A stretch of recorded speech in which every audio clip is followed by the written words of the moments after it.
Hello, and welcome to What's Happening. I'm your host, Kenneth Lundquist Jr. We've got a full show ahead of us tonight, so let's get right to it. Our first guest is Greg Hahn, Hi, Ken. president of the Bristol Arts and Culture Fund, member of the Stanley Street Big Band, and of course, a former city council member of Bristol. How's it going, Greg? Going very well. How have you been? I'm doing very well. It's great to have you. Thanks for joining us. Always, just ask. So tell me more about Bristol Arts and Culture Fund. How did you come about with that? Well, when I was a city councilman, I worked with the Mayor Ellen Zappo-Sassu, and we wanted to create an organization within the city called the Arts and Culture Commission, which supported arts and culture and development of arts and culture within the city limits. That took off very well and supported quite a few projects. What we also wanted to do is we wanted to have a funding leg to it that not associated with the city, so that we could have the freedom to support other projects and not go through the bureaucracy of the city. Right. Earlier this year, in January, as you know, we formed the Bristol Arts and Culture Fund, and it's a nonprofit organization that is right now gaining funds so that we can support those organizations and individuals that need it. Struggling musicians, artists that need a venue, or projects in the city that need to be done, but that can't quite put the money together. We want to be there for those kinds of efforts. That's fantastic. And Bristol has such a fledgling artist and cultural community that's just up and coming, especially with a lot of its new development. I'm sure BACF is really excited about that. Yes, they are. We have organizations like the Bristol Brass and Wind Ensemble, the Bristol Chorale, which many people know about, but some of them they don't know. I've seen some great small organizations, small groups, artists that nobody knows about. All they need is a platform, right. And that's what we're hoping to do. We are even considering next year starting an annual college scholarship fund. So we're going to do that and have that work with the Main Street Foundation on that, and it's going to be quite exciting. That is quite exciting. Wow, working with the Main Street Foundation and its first BACF scholarship fund. Fantastic.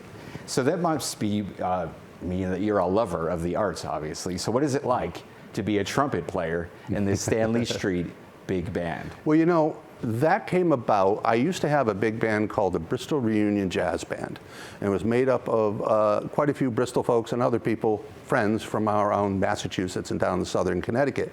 That folded because our director, Rich Theriault, he works a lot. Yeah.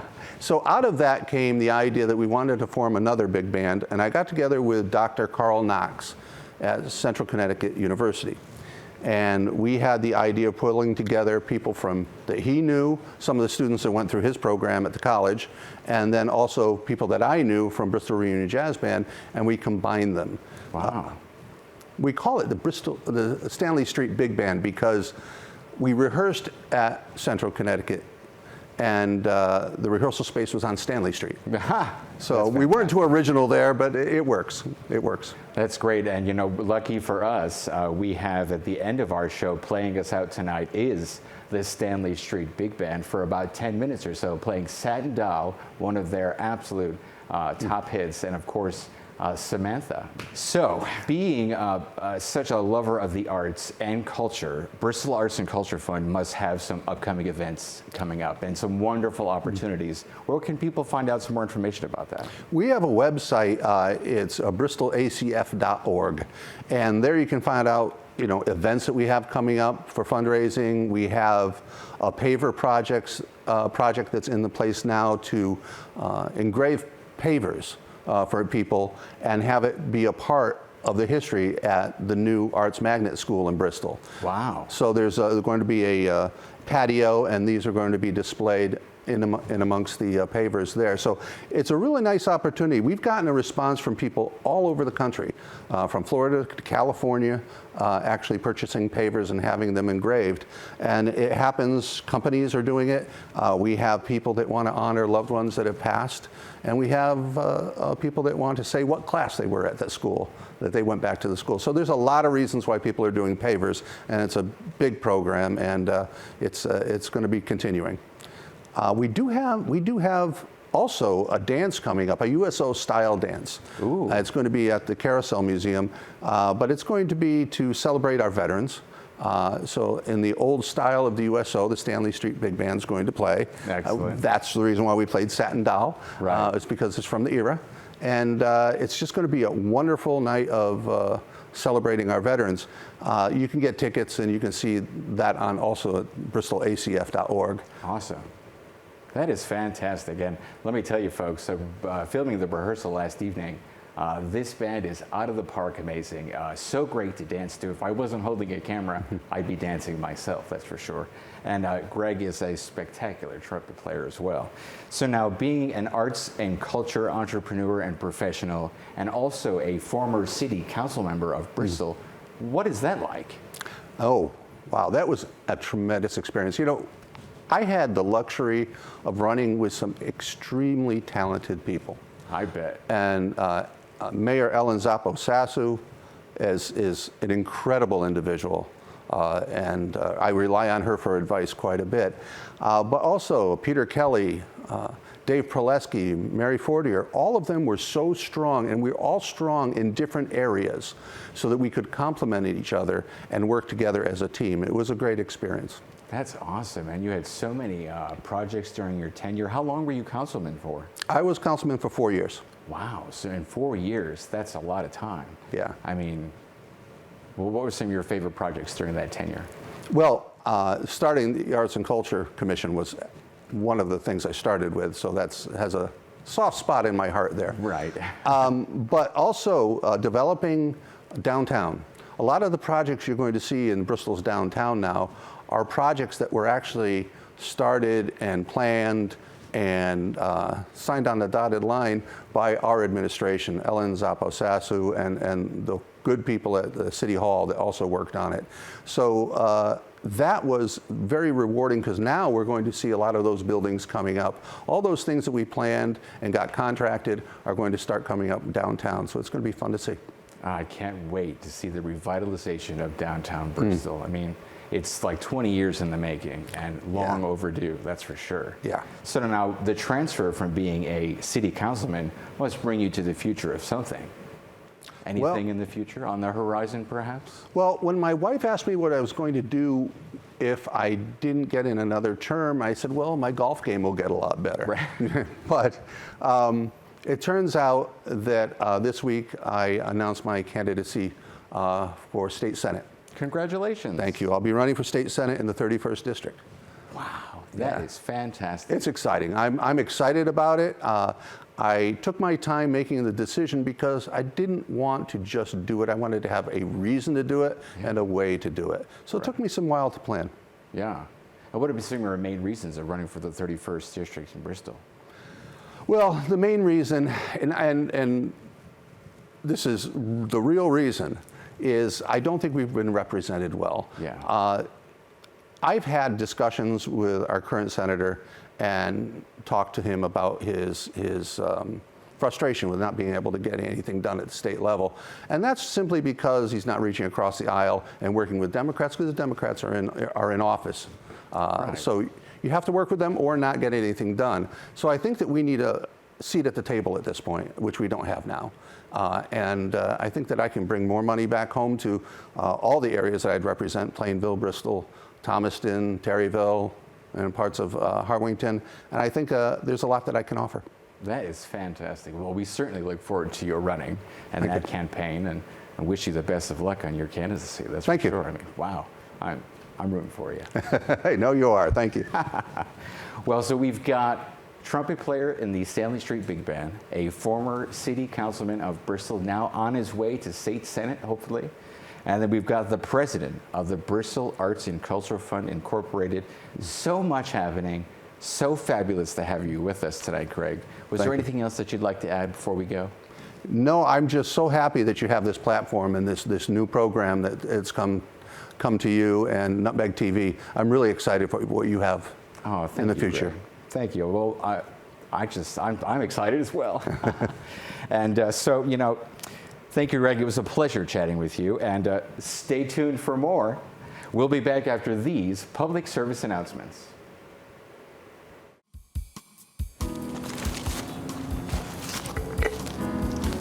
If you see it, recycle it. Think about the future.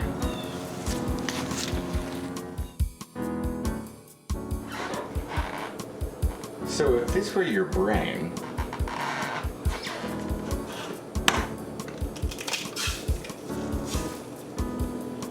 that would be your brain without good mental health. It's okay not to be okay. Identity is important. Be strong in your purpose and always be true to yourself. Welcome back. Our second guest is a multifaceted person, dare I say, a diamond. Please welcome Amy LaBossiere, author, arts professional, spiritualist, and holistic health coach. Welcome, Amy. How are you today? Thanks for joining us today. Thank you for having me. It's wonderful to be here.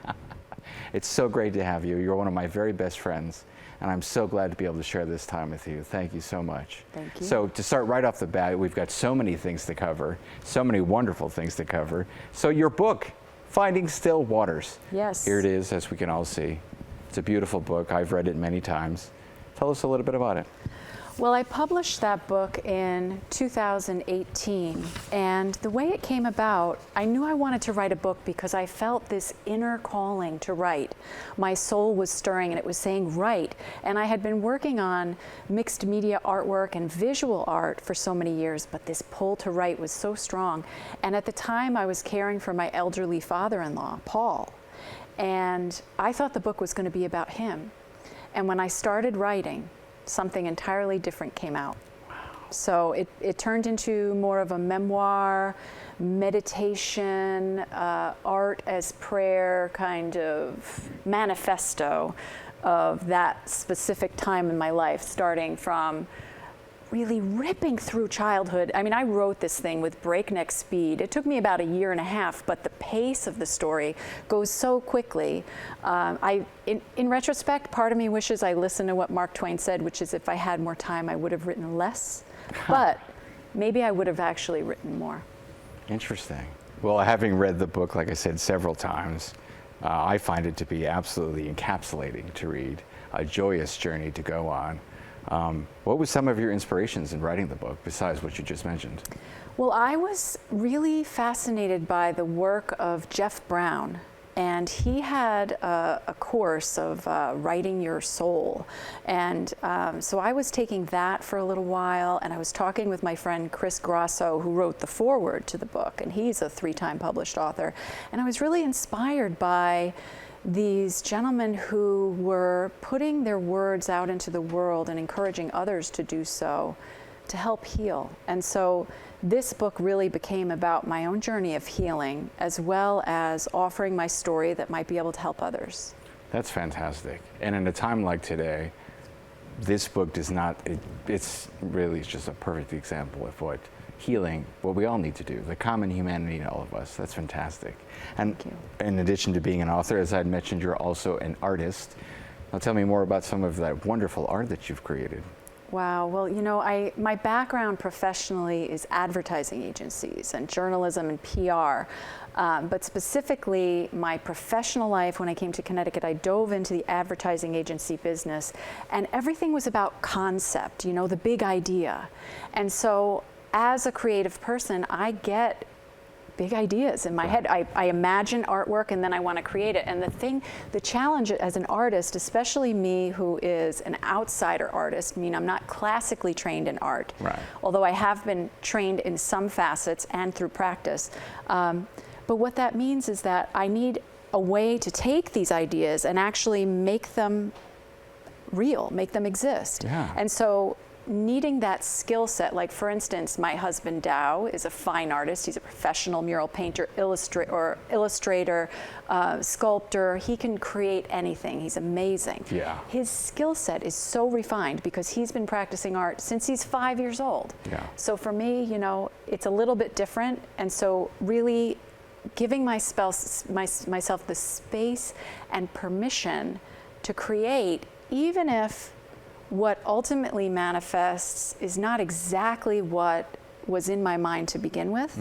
And allowing that process to unfold is a really important part of the creative path. I think a lot of people stop themselves and say, I can't create, because they're not willing to practice. And where I'm at now in my creative journey, I'm willing to accept my creativity and my abilities as an artist exactly where they are and go from there. And I think that that is the way to live a creative life. 100%. That's fantastic. It's like they say, you know, you got to go through it to get to it. Yes, I love it. That's really fantastic. And you know, the catharsis available to you through your art must be amazing. Tell us more about that. Well, most recently, one of the things I was struggling with was the war in Ukraine. It was really paining me, especially these women and children that are separated from their families, and their husbands are staying to fight, and they're going into Poland. And one of our clients, Jamie McDonald at Bear's Barbecue, he went over to Poland to the Ukrainian border to cook with World Central Kitchen. While I didn't really know he was doing that while I started painting, but I basically started a prayer painting.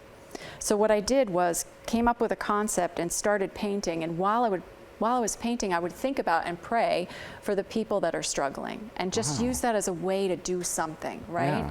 And so I finished this work of art, and we had heard that our friend Ellis Echeverria had created this beautiful t-shirt called Stand, and just this gorgeous iconic t-shirt, and they were available at Stackpole Moore Tryon in downtown Hartford. Wow. So Dow and I were like, let's go get a t-shirt. We love Ellis. He's an award-winning art director. He's an amazing artist. We want one of his shirts. So we go down there. We go in there, and I'm talking to Jody, one of the owners. She and her husband, Ron Murnau, own the store. And I said, oh, this is great. You know, Jody and I are Facebook friends.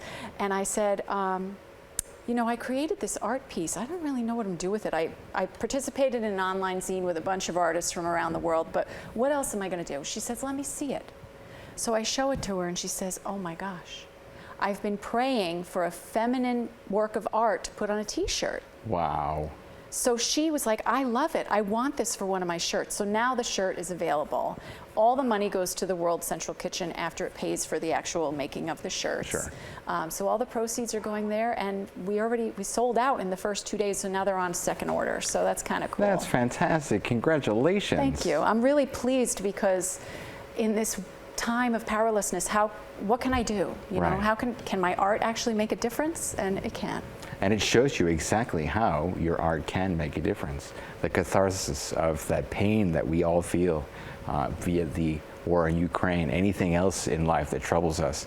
Art, creativity, that creative expression is such a wonderful opportunity to get that out and into the universe and express yourself and the idea itself as well.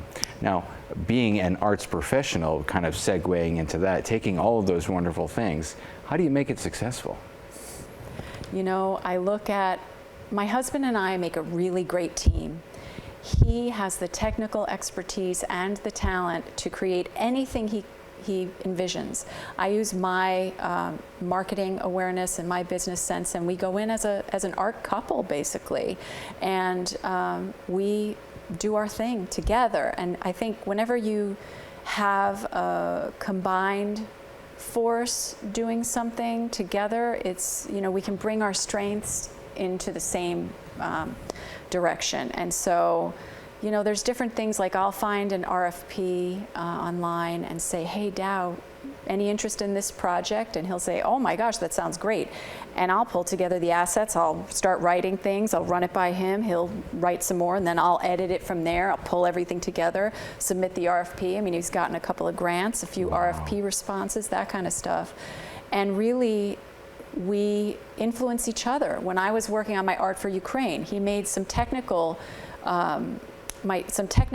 pointers for me with my sunflower, because it's like, how do I add a little bit more dimension? And he said, and I told him, I was like, you would make the best art teacher. And he's like, I don't want to teach art. I don't want to teach art. And I'm like, but you're teaching me. Right. And so, you know, it's really that, and it's pulling together all of the things that we've learned over the years, and also really focused on integrity, wanting to create the best thing possible with our skill set. Yeah. And one other thing is that one of my former bosses at an ad agency used to say, people do business with people they like.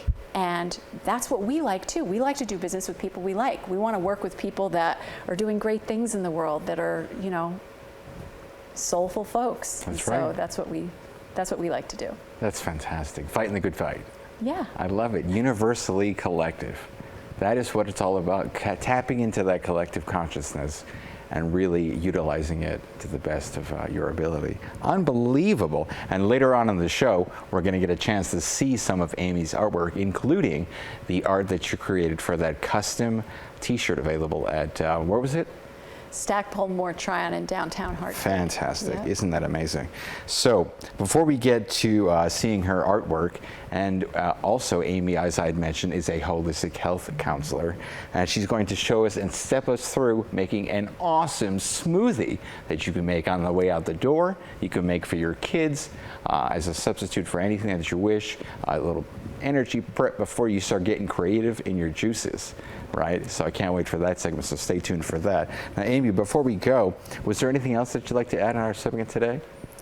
Yeah, you know, when we merge into the whole idea of health and wellness, it's really important, I think, for me, to work on being in the present moment, accepting what's in front of me and going from there, and stacking the odds in my favor through nutrition, whatever the well-being might be that I need to approach, meditation, prayer, whatever my spiritual practices are. These things are really important to me as a holistic view. Sometimes before I start painting or gluing stuff together or whatever I'm doing, graphic design, I'll go and cook something or make a green smoothie and really get tactile. Right. Go for a walk, you know, move the body, physical movement, something to stir things up. And it's really a way to honor the universe for this thing we call life, because this moment right here will never be repeated, and it is such a gift.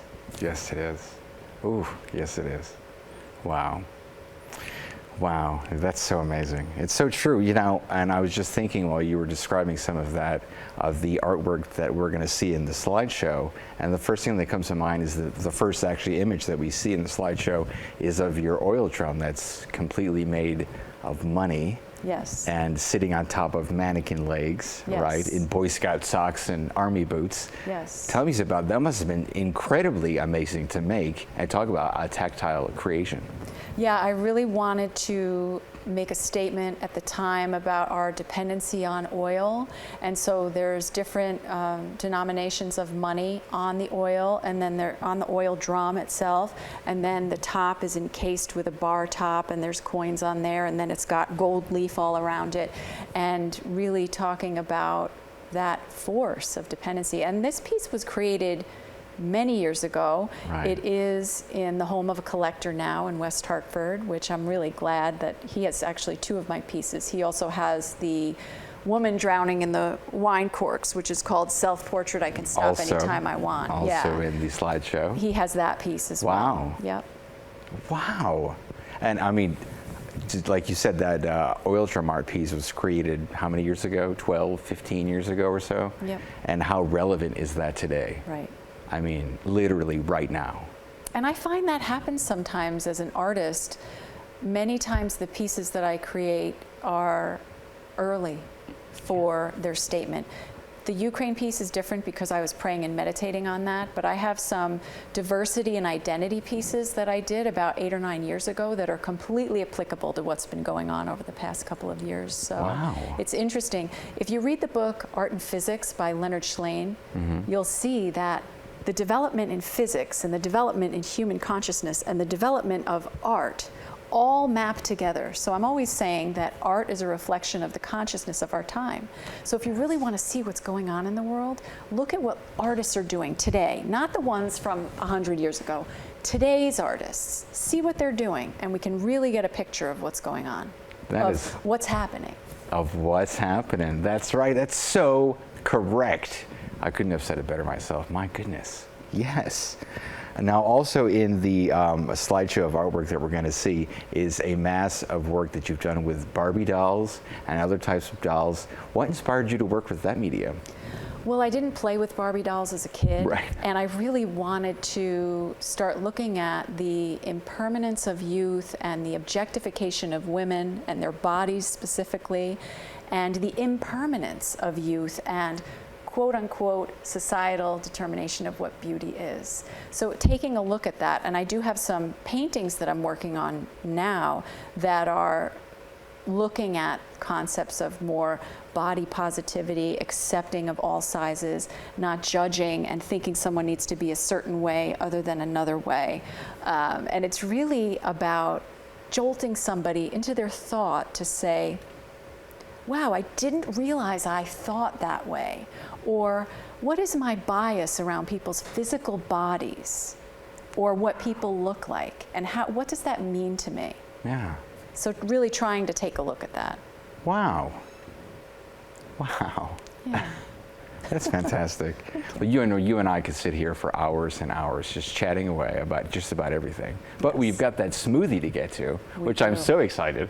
So what do you say we change our clothes, put on our aprons, head over to the kitchen, and you meet us there in just a few minutes, and we'll make a smoothie together. That sounds fantastic. Come right back.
Welcome back. How about that artwork, huh? Some amazing pieces that we've seen from Miss Amy LaBossiere. And here she is again joining us in the kitchen. Now, Amy, tell me, of all the artwork that we just saw, what is some of your favorite pieces that are in there? Whew. Well, Legs is definitely an iconic piece of art that will always be heart-centric, but really all of my art, I really think that every work of art that any artist creates is a self-portrait of some kind.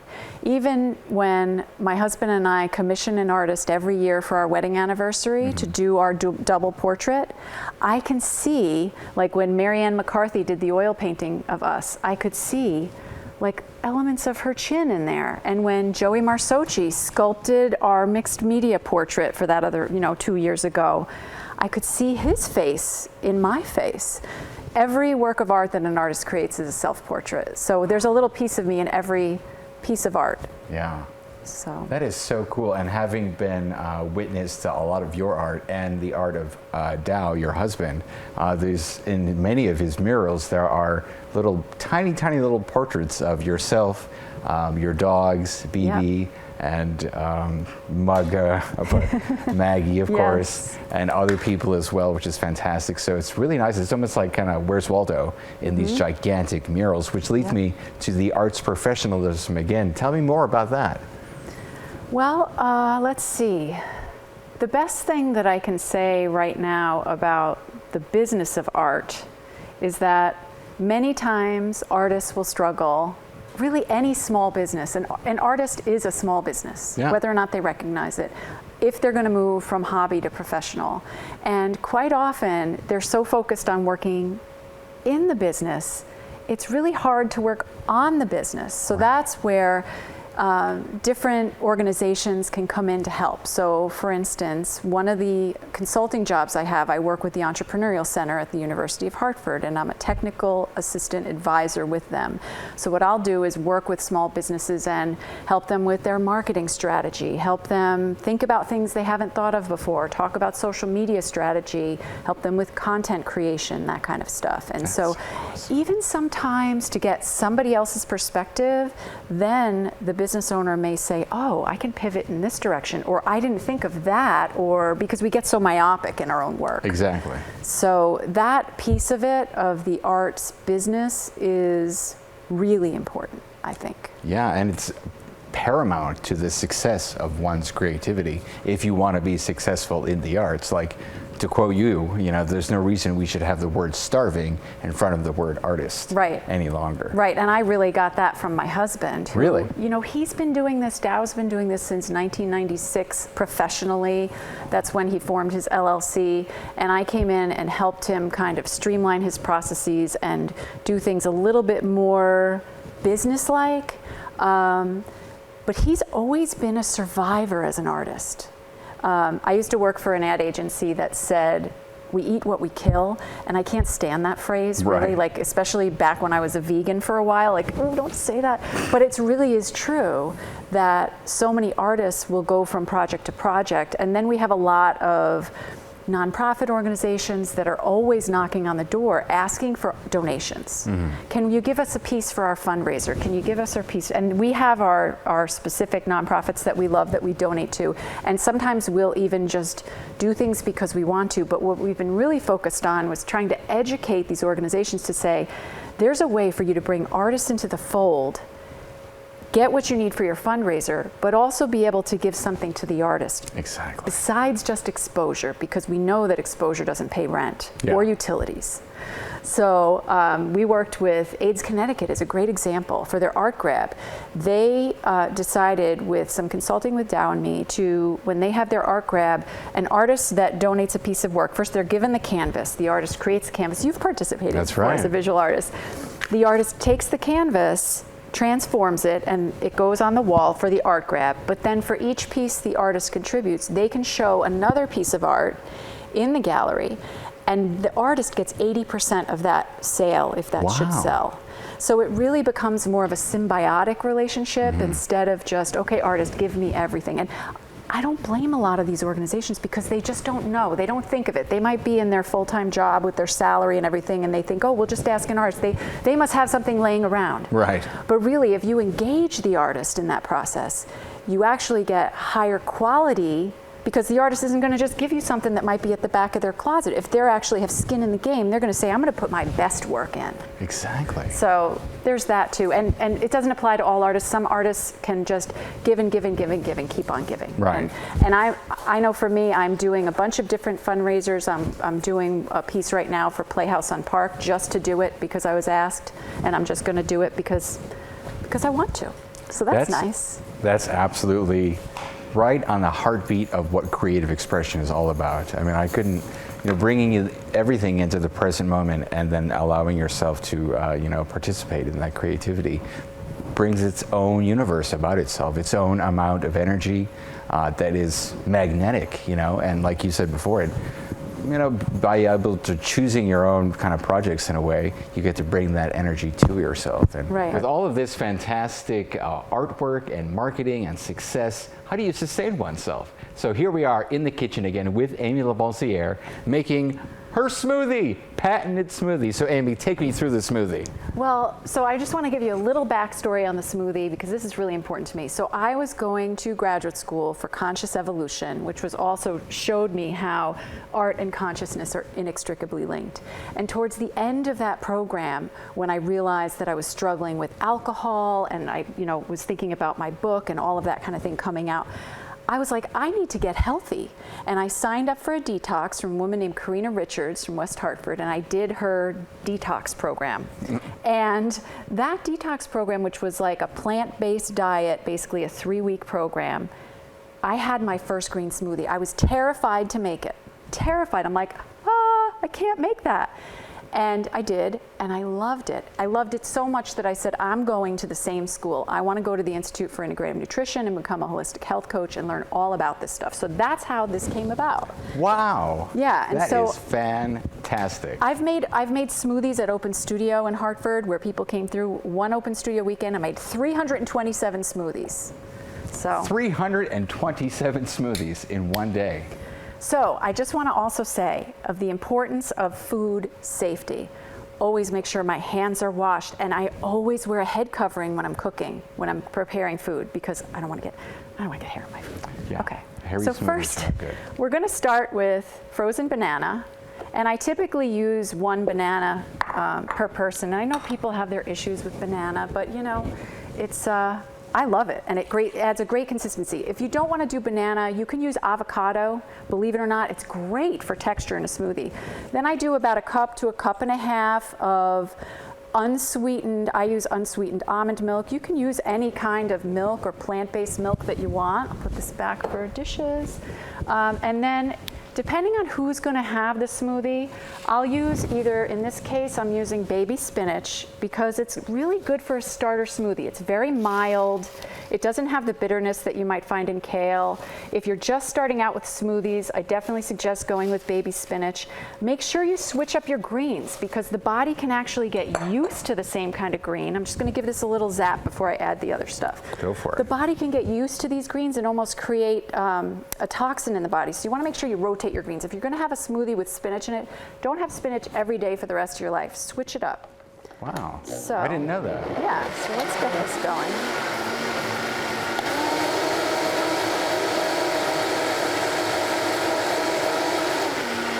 Just going to get that started.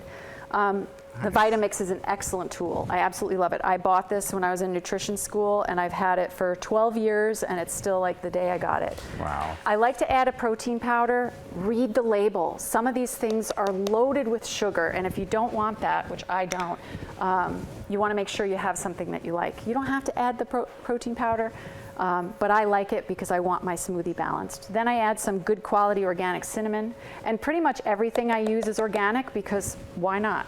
But if you can't get organic, if cost is prohibitive, get whatever you can get because it's better to eat a vegetable if it's conventional and than not eat a vegetable at all.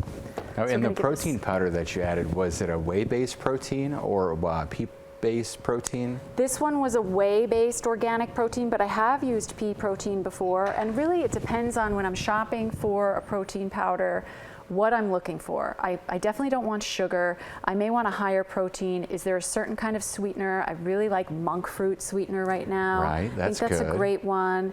And definitely no sugar. And the other thing I want to say, just about food in general, you know what really makes me angry? Food dyes. Right. Why? We do not need to use FD&C Blue Lake and yellow number 5. They could use turmeric to color the food in this country like they do overseas, but they give us the toxic stuff and it just makes people sick. I always read the label for food dyes and I will not buy it if there's food dyes. All right, here we go.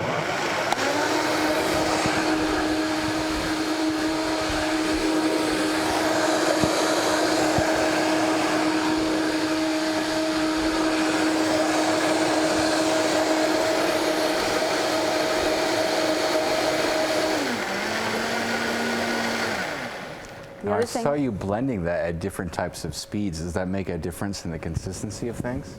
Not really. I mean, I just like to play around with the speeds. Sometimes I put it on high just to make sure I've gotten all the leaves, and I don't know, I just kind of like it. I like the sound of it and Look everything. at the color of that. I mean, I wish you could smell it too. It's like, It's very fresh. it smells like almost freshly cut grass. This is a great way Smells to like a get good day of spring. all your veggies in. Now the thing is this is a starter smoothie, this recipe. Now what I like to do is add a really special touch.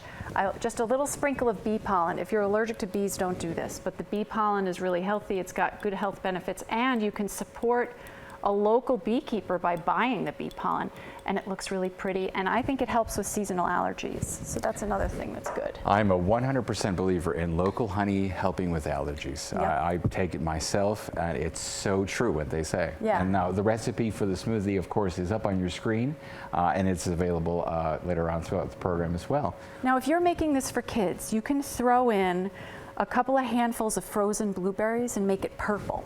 They won't Ooh. even know there's green in there if they have an aversion to green vegetables, Right. and it's delicious. I mean, you can add raw cacao to it, and it's a chocolate shake. You can literally you could have this with a slice of pizza if you want, and just up level your health by choosing the drink. So and I want to show one other thing now. What you can do with this, you can take the banana, you can take the spinach, and you can take whatever you're going to add in and put it in a freezer bag and pop it in the freezer. You can get your plant-based milk, pour it in here, throw the stuff in here, put your cinnamon, your protein powder, zap it. Literally take you 90 seconds to make breakfast. You can put this cover on and take it with you to work. Wow. Right? I mean, look at that. I mean, that's Look amazing. at that. So we should try these and tell me what you think. I'm excited, yes. Wow, look at these colors. Well, cheers. Thank you, Amy. Cheers to your health. To your health. That smells so good.